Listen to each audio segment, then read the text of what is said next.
Meron akong share na pyesa sa inyo mga kaibigan. At ito ay pamilyar kayo dito. Kapag ang issue ninyo, yung malikot ang minor o yung pag in-aircon, bumabagsak ang minor ninyo, ito ang isa sa mga chinecheck or nililinis. IACV or ISCV. ISCV. Idle Speed Control Valve. Yan. Sa iba naman, Idle Air Control Valve. Yan. So ito ay ito yung nagpapabukas dito sa pyesa na ipapakita ko sa inyo. Kapag kailangan na niya ng extra na hangin o kailangan niya itaas yung minor, ito yung kinokontrol niyan. Gumaganon yan. So isipin niyo lang ninyo, ito yung butas, no? Kapag yan ay binuksan mo yung aircon, bababa yung minor. Para tumaas ang minor, papasingawin niya yan ng konti. Para may pumasok na additional na hangin, tataas ngayon yung minor dito sa ating makina. So kasi additional load yung compressor natin. Papakita ko sa inyo kung paano talaga siya nangyayari. Sa ibang model, kagaya ng Wigo, Avanza, minsan nag-stock na close. Yung IACV nila, meron lang goma na tinatapalan yung butas na ganyan. Kapag bubuksan mo na yung aircon, aatras yun. O kaya pag cold start, naka-open yun. Kaya mataas yung minor natin pag cold start, di ba? Tapos sasara ulit yan pag na-reach na yung temperature. So yun yung nagpapataas ng minor. Sa mga dekarburador, merong tumutulak dito, yung idle up kung tawagin namin. Pag binuksan mo yung aircon, tutulak niya yan. Mano-mano, yung mismo silinyador yung itutulak niya. Ang katumbas no, para nakatapak kayo sa pedal. Tapos pag pinatay aircon, yan. Ang mga FI, ito na yung gamit. Electronic na. Minsan nasisira, minsan kayang linisan. So, pag di kaya sa linis, palit. Pag napalta na, ganun pa rin.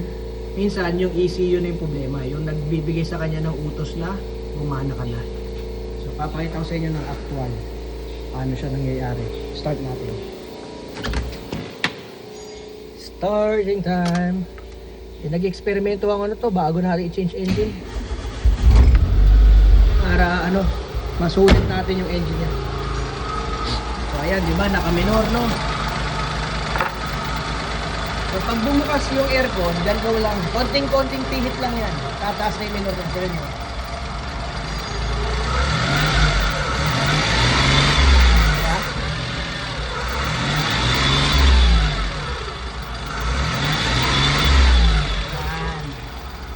Pag nag-load kayo ng compressor, binubuksan niya ng konti yung butas, parang ganyan. Pag yung aircon, yan, para yung additional na hangin, yun yung magpapataas ng minor. Katumbas nun, parang tinatapakan nyo itong silinyador. So yung throttle plate, mas maraming hangin yung pinapapasok nyo. Ganun din yung ginagawa nitong maliit na to. Dito siya humihinga.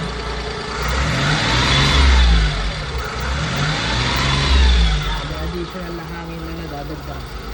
Kaya tumataas yung minor. Kaya pansinin nyo, minsan yung mga vacuum lines ninyo, pag nakahugot, tumataas yung minor, nagwa-wild. Kasi nga, pumapasok yung hangin na hindi naman dapat. Dumadagdag. Yan, yan mo. Diba?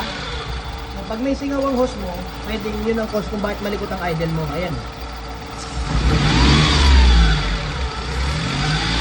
Singaw lang ko niya rin. Bago-bago yung minor. Pero pag wala singaw, matining. Gets? So basic lang yan. Para mas madaling maintindihan ng mga nanonood na hindi naman nagme-mechanical. Sharing lang. Idle air control valve. Idle speed control valve. Yan. Pag malikot ang minor, hindi tumataas ang minor kapag nag-aircon, hindi na may maintain. Kaya bumabagsak, nanginginig. Yan ang mga pwede ninyong ipacheck. Right? Sharing is caring sa Izo's Garage. Share mo lang. Libre yan. Marami tayong matutulungan. Bye-bye!